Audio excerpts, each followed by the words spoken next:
केंद्रीय लोकसेवा आयोगाच्या 2024च्या परीक्षेचा अंतिम निकाल जाहीर झालाय आणि यामध्ये शक्ती दुबे देशामध्ये पहिल्या क्रमांकावर आलेला आहे।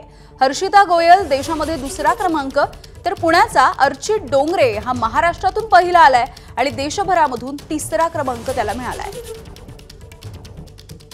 सोमेश कोलगे आमचे प्रतिनिधी आपल्याला माहिती देत आहेत। सोमेश, नक्कीच बऱ्याच वर्षांनंतर पहिल्यांदा असे घडतंय की पहिल्या 3 रँक मध्ये महाराष्ट्रातून एक नाव आहे आणि अर्चित डोंगरे हा महाराष्ट्रातून पहिल्या क्रमांकावर स्वाभाविक आणि देशभरातून तिसऱ्या क्रमांकावर आहे। तर या संपूर्ण दुसऱ्या क्रमांकावरती विद्यार्थिनी आहे परीक्षार्थी हर्षिता गोयल आणि शक्ती दुबे यांनी पहिला क्रमांक संपूर्ण देशभरामध्ये मिळवलेला आहे। आता यासोबतच एकूण यंदाच्या सिव्हिल सर्व्हिसेस एक्झामिनेशन मध्ये 1009 परीक्षार्थ्यांना यशस्वी उमेदवार म्हणून सेवेमध्ये दाखल करून घेतलं जाणार आहे। या 1009 जागांसाठी वेगवेगळ्या प्रकारे आता रँकिंग नुसार आणि त्यांनी दिलेल्या पसंती क्रमानुसार त्यांना वेगवेगळ्या सेवांमध्ये दाखल करून घेतलं जाईल। पण यंदाच्या वर्षी 1009 जणांना या संपूर्ण निकालामध्ये यश आलेले असं आपण नक्की म्हणू शकतो। आणि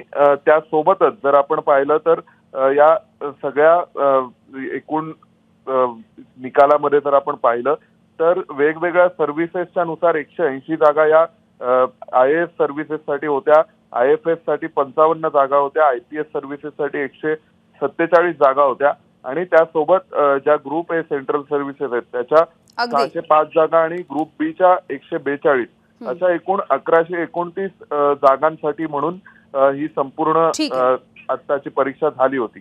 अगदी सोमेश, धन्यवाद माहितीसाठी। एबीपी माझा, उघडा डोळे बघा नीट।